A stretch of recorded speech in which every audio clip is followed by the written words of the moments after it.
राम, कैसे हैं आप सब लोग। आशा करता हूँ आप लोग सब अच्छे हो गए। मेरा नाम है राहुल अजीब शाह और मैं निकला हूँ 12 ज्योतिर्लिंग की साइकिल यात्रा पे। और अभी इस समय पहुँच चुका हूँ पंचवटी। ये वही स्थान है जहाँ पर श्री राम आए थे, यहाँ पर वनवास के टाइम पे। कुछ टाइम यहीं पर ही उन्हें व्यतीत करा था। ये वही स्थान है, तो देखते हैं यहाँ पर कुछ एक्सप्लोर करते हैं। हम आए ऐसे ऊपर से आए हुए हैं और सामने भी राम घाट, तो ये जो देख पा रहे हैं आप, ये रामकुंड, राम घाट, गंगा घाट, कुछ भी बोल सकते हैं।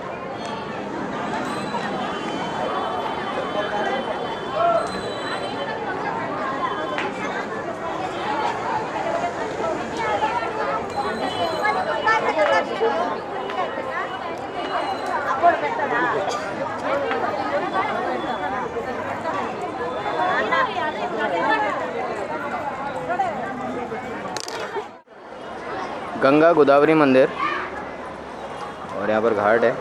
घाट में सब स्नान कर रहे हैं, देख पा रहे होंगे आप।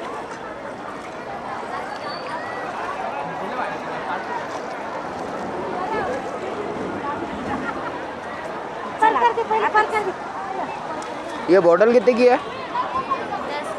एक 10 रुपये की बोतल ही ली है। मैडम के पास छुट्टी नहीं है तो एक ही ले लेते हैं। क्या बोल के छोड़ूं? अभी ले रहे हैं पैसे, रुको। सीताराम महाराज की जय हो।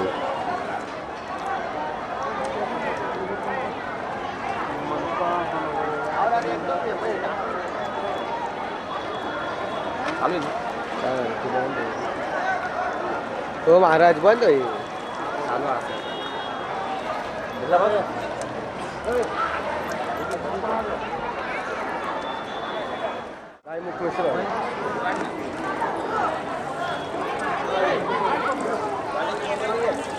जल वैसे जय हो महाराज की।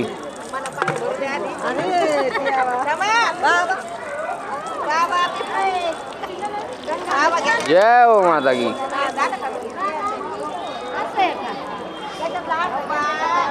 गंगा जल भर लिया है, गंगा जल ही है पूरा, देख पा रहे होंगे आप। ये जो घाट रहा है ये गोदावरी घाट रहा।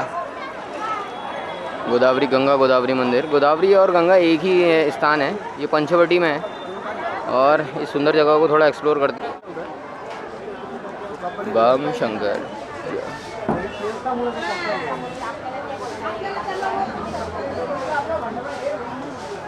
जय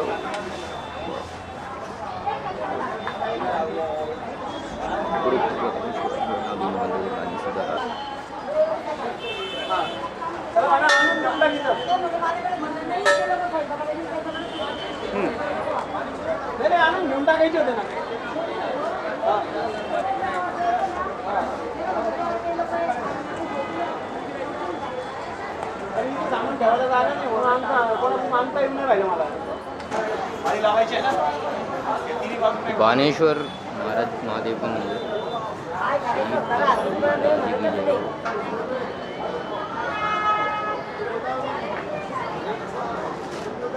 यहीं पर पास में आपको कपूरेश्वर महादेव मंदिर दिख जाएगा।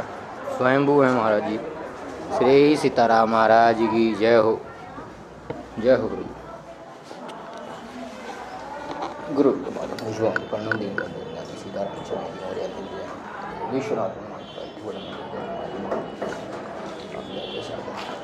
कठिन जग नहीं। श्री सीताराम महाराज की जय। महाराज की महाराज की जय। महाराज प्रभु रामचंद्र जी के काल का है और स्वयं प्रभु रामचंद्र ही यहाँ के इतना पुराना। कितने वर्ष पुराना हो सकता है? ये नहीं सकता, अनुमान नहीं है। पांडव कालीन उसके ही पहले।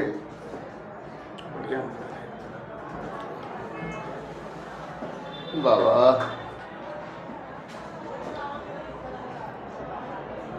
और एक बात है कि शंकर जी के सामने नंदी जी है, कहीं भी ऐसा नहीं है। बाहर रहते हैं, पहले बार है ऐसा इतना मतलब निकट में, इतने निकट में नंदी जी, इतने निकट में है।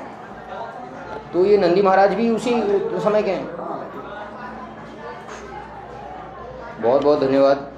मैं 12 ज्योतिर्लिंग की शांति साइकिल यात्रा कर रहा हूँ। अरे वाह, बढ़िया। नदियों का संगम अरुणा वरुणा गोदावरी, 3 नदियाँ का संगम है। एक नदी आती है त्र्यंबकेश्वर से जो 35 किलोमीटर उसका उगम स्थान है, गोदावरी माता उसको कहा जाता है।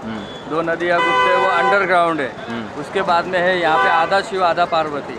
वो होने के बाद में ये कपालेश्वर है, बिना नंदी महादेव, जहाँ नंदी नहीं है, नंदी नहीं, बिना नंदी महादेव कहा जाता है इनको। जो शंकर भगवान को श्राप दिया था, वो श्राप नष्ट करने के लिए त्रिवेणी में बोला था भगवान ऋषि मुनियों ने कि त्रिवेणी सीट जाइए, वहाँ पे जाने के बाद आपका श्राप नष्ट होगा। इसीलिए नंदी को पानी लेके शंकर भगवान का स्नान करने को लगाया था। शंकर भगवान ने उनको गुरु माना था, इसीलिए इस मंदिर में नंदी नहीं है। नंदी नहीं। 12 ज्योतिर्लिंगों का दर्शन प्राप्त होता है। 3 दिन अगर सुबह सुबह दर्शन किया इसका तो 3 दिन? हाँ, ये है 7 दिन, सॉरी 7 दिन। दिन अगर इसका दर्शन किया तो 12 ज्योतिर्लिंगों का दर्शन प्राप्त होता है। लेकिन मेरे पास 1 दिन है, मैं भी 12 ज्योतिर्लिंग कर रहा हूँ हाँ, साइकिल से। तो आपसे तो एक ही दिन से हमारे आप 1 दिन बोले तो आपके लिए 1 दिन बहुत हो गया। 1 दिन पूरा बहुत 1 हो साल गया, कर लिया 12 हमने। घंटों का 1 दिन होता है। बस बस बस। आपका दर्शन हो गया, समझो 12 ज्योतिर्लिंगों का दर्शन हो गया। यहाँ से निकलेंगे, आगे है फिर पंचवटी के 5 पेड़ जो राम प्रभु ने लगाए थे। सीता माता को 1 दिन 1 रात उस गुफा में रखा था, जो महाराज का वध करने गए थे। उस टाइम राक्षसों के साथ लड़ाई हुई थी, तो यहाँ पे पूरा जंगल था। इसको यहाँ पे पूरा जंगल था, उसे दंडकारण्य कहा जाता है। इसीलिए उस जगह पे जो झगड़ा मतलब लड़ाई हुई थी राम प्रभु की, तो उस टाइम में पहचान के तौर पर राम प्रभु ने एक गुफा बनाई थी और उस गुफा पहचान के तौर पर 5 बरगद के पेड़ लगाए थे। उसे कहा जाता है पंचवटी। वो 5 बरगद के पेड़ों से उसे कहा जाता है पंचवटी। तो उसके दर्शन मात्र होता है? उसके दर्शन करने से कुछ होता है? वो दर्शन करने से सीता माता का मतलब जो पवित्र जो रहता है, मतलब सीता माता एक गुफा बनी हुई है, जो गुफा में जाएगा वो समझ लो सीता महान, वो सीता माता के महान जैसे उसे महान माना जाता है। वैसे एक प्रथा है वहाँ पे, जो घुसना, अंदर आना, बाहर निकलना, आना बाहर निकलना, और पंचवटी के 5 पेड़ देखना, वो है सीता माता की गुफा। वहाँ पे जाने के बाद आपको पता चल जाएगा। उसके नीचे उतरने के बाद है गोरे राम पर्णकुटी, जो चतुर्मास में आए थे राम प्रभु, इसीलिए उनको गोरा राम कहा जाता है। उसके बाद में नीचे जाएंगे, आपको है वो काला राम का ऐसा है, त्रिवेणी स्थित में प्रभु की श्री राम की मूर्ति मिली थी काली, इसीलिए उसे काला राम कहा जाता है। वो प्रभु ने स्वयं प्रभु ने उस काले रूप में दर्शन दिया था, इसीलिए उसे काला राम कहा जाता है। काला राम का वैशिष्ट्य ऐसा है कि सूर्य राम प्रभु की जो रामनवमी आती है, रामनवमी के दिन सूर्य नारायण की किरणें सीधी राम प्रभु के चरणों में जाती है, वो है काला राम मंदिर। उसी काला राम मंदिर में श्री अपने मोदी साहब जो है उन्होंने झाड़ू लगाई थी, वो है काला राम मंदिर। अच्छा। उसका निर्माण पेशवे कालीन में हुआ था। कब आए थे मोदी वहाँ पे झाड़ू लगाने? अभी यहाँ पे अभी एक पिछले साल में आए थे। अच्छा। 1 साल हो गए। अच्छा। यहाँ पे आए थे 1 साल नहीं, सॉरी 6 महीने के आसपास। मतलब संदेश दे रहे थे? हाँ। और उसके बाद में वो मंदिर का निर्माण जो है वो कोई सीमेंट वीमेंट से नहीं हुआ है। उसका निर्माण वो पेशवेन कालीन ज़माने में दूध की मलाई, चूना और गुड़ से उसका निर्माण किया हुआ है। अच्छा। और 14 पायरियों में राम प्रभु का 14 साल का वनवास दर्शाया हुआ है। अच्छा। वो है ये पंचवटी का दर्शन। उसके आगे है सीता लक्ष्मण रेखा, सीता माता को रावण जिस जगह से उठा के लेके गया था वो स्थान, और स्वयंभू 11.5 फुट बजरंगबली जो पांडवों को दर्शन देने के लिए आए थे। पांडव जब आए थे ना वनवास के लिए, तो पांडवों को दर्शन देने के लिए स्वयंभू बजरंगबली जमीन से निकले थे 11.5 फुट।